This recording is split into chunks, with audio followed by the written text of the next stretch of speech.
Hello students. आने वाली परीक्षाओं को ध्यान में रखते हुए विद्यार्थियों के लिए PYQ previous year question paper के इम्पोर्टेंट कंसेप्ट के लिए ये वीडियो लेक्चर दिया जा रहा है। देखिए, इस वीडियो लेक्चर के माध्यम से आपको प्रीवियस ईयर क्वेश्चन पेपर के कंसेप्ट के बारे में पता चल जाएगा। अब देखिए, आज का ये जो लेक्चर है ये LLM सेकंड सेम के विद्यार्थियों के लिए है और सब्जेक्ट का नाम है law and social transformation in India. देखिए, ये जून 2023 का पेपर है, पुराना पेपर है, पुराने पैटर्न से आ रहा है। CCS यूनिवर्सिटी का पेपर है ये, वहाँ पर इसी पैटर्न से एग्ज़ाम होते हैं। जहाँ तक मां शाकंभरी यूनिवर्सिटी की बात है तो पहले भी बताया गया है, उसमें वो पैटर्न लागू है जो LLB में है, यानी कि 5 क्वेश्चन वेरी शॉर्ट, 3 शॉर्ट, 3 में से 2 करने होते हैं और 5 क्वेश्चन डिस्क्रिप्टिव टाइप के, उसमें से 3 करने होते हैं। LLM का भी इस तरह से आ रहा है, लेकिन क्योंकि कंसेप्ट इम्पोर्टेंट है इसलिए आप कंसेप्ट पर ध्यान दीजिएगा, उसको नोट करें। और मुझे आशा है कि इस वीडियो से और इस PYQ से आपको आने वाले एग्ज़ाम में काफ़ी मदद मिलेगी। तो नोट करें जल्दी से। क्वेश्चन नंबर 1, ये इम्पोर्टेंट क्वेश्चन है, इम्पोर्टेंट कंसेप्ट है, हर बार आते हैं, रिपीटेड क्वेश्चन रहते हैं ये, नोट करें। सामाजिक परिवर्तन से आप क्या समझते हैं? क्या आप इस कथन से सहमत हैं कि विधि का अंतिम उद्देश्य समाज में शांतिपूर्वक तरीके से परिवर्तन करना होता है, लेकिन परंपरा एवं संस्कृति इसमें बाधक होते हैं? ठीक है, ये सब्जेक्टिव क्वेश्चन है, इंग्लिश में देख लीजिएगा। What do you mean by social transformation? Do you agree with the statement? The ultimate aim of the law is to change the society peacefully, but tradition and culture create hindrance it. Comment. Very important question है ये, self explanatory question है। देखिए next question number 2, right a critical essay on socio economic and political reforms and the law.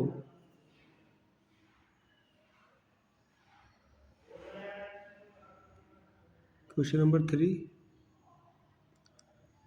ये repeated हो रहा है, 2 बार आ गया, पहले भी आया था, इम्पोर्टेंट है। सामाजिक परिवर्तन क्या है? भारतीय सामाजिक परिवर्तन में विधि की भूमिका की व्याख्या कीजिए। अगर LLM में सारे क्वेश्चन पेपर को देखें, सबसे जो आसान है वो ये है, क्योंकि ये कंसेप्चुअल है ओनली। 4th, इसमें कोई आर्टिकल याद नहीं करना, कोई केस लॉ इसमें आ रहा है, हालांकि आंसर में दे सकते हैं लेकिन स्पेसिफिक नहीं पूछा हुआ है।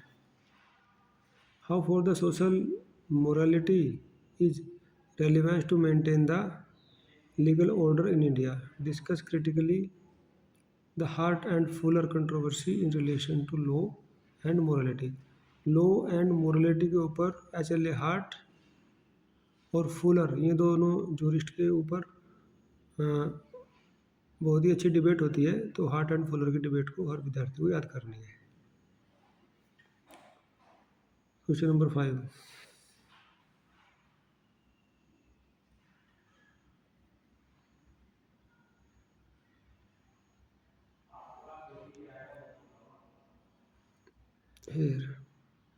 बच्चों के लैंगिक शोषण के कारणों का उल्लेख तथा इनके निराकरण हेतु उपलब्ध वर्तमान विधियों का आलोचनात्मक परीक्षण कीजिए। इसमें पास्को एक्ट और दूसरे एक्ट आ जाएंगे।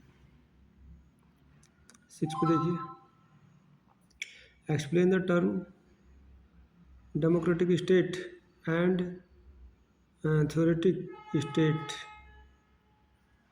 इज थ्योरोक्रेसी यूनाइटिंग फैक्टर और dividing factor, give examples of such state.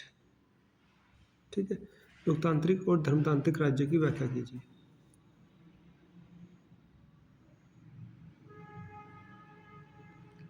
ये आसान है, मिल जाएगा गूगल से इसका आंसर।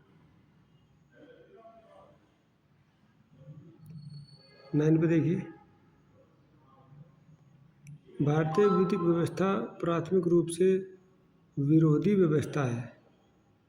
हाल के वर्षों में इस व्यवस्था का इतना आधुनिकीकरण हुआ है। कितना आधुनिकीकरण हुआ है, उदाहरण दीजिए।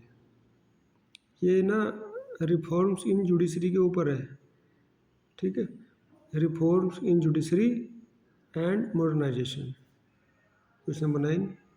और ये लास्ट का कंसेप्ट पर आप ध्यान दीजिएगा। कंसेप्ट रिपीट हो रहे हैं। क्वेश्चन की फॉर्म अलग हो सकती है, वो वेरी शॉर्ट में आ सकता है, शॉर्ट में आ सकता है, लॉन्ग में आएगा, लेकिन कंसेप्ट वो ही रहेगा। Law alone can not be an instrument of social change. Very good question है ये। हम हमेशा ही सोचते हैं कि सोसाइटी में चेंजेस हो रहा है, वो लो से आ रहा है, लेकिन ये क्वेश्चन की आप देखिए, डेप्थ देखिए, सेंस देखिए। लो अलोन कि केवल विधि, ओनली लो, केवल कानून समाज में परिवर्तन नहीं ला सकता, ठीक है। Law alone can not be an instrument of social change. Explain with respect to the prevention of corruption act 1988। Prevention of corruption act 1988 है। करप्शन के अगेंस्ट में काफ़ी लॉज हैं, बट करप्शन किसी न किसी फॉर्म में चल रहा है। तो इसका मतलब ये हुआ कि केवल कानून से चेंज नहीं आएगा जब तक मॉरली और करेक्टर तथा ईमानदारी जैसे दूसरे मोरल्स व्यक्ति में नहीं होंगे, ठीक है। तो इस तरह से ये पूरे 10 क्वेश्चन हो गए। 10 क्वेश्चन के पीछे कंसेप्ट आपने समझ लिया। I hope this video will be very helpful to you. और अब होमवर्क में देखिए, आपको इस तरह के मासा कुंवरी यूनिवर्सिटी और चौधरी चरण सिंह यूनिवर्सिटी दोनों ही विश्वविद्यालयों के law and social transformation in India के पिछले 3-3, 4-4 पेपर निकालने हैं, ठीक है। और उसको नोटबुक पे नोट करना है, कंसेप्ट को समझना है और उसके अनुसार उसके आंसर बनाने हैं। For any doubt you may call to me. Okay, thanks for listening, thanks a lot.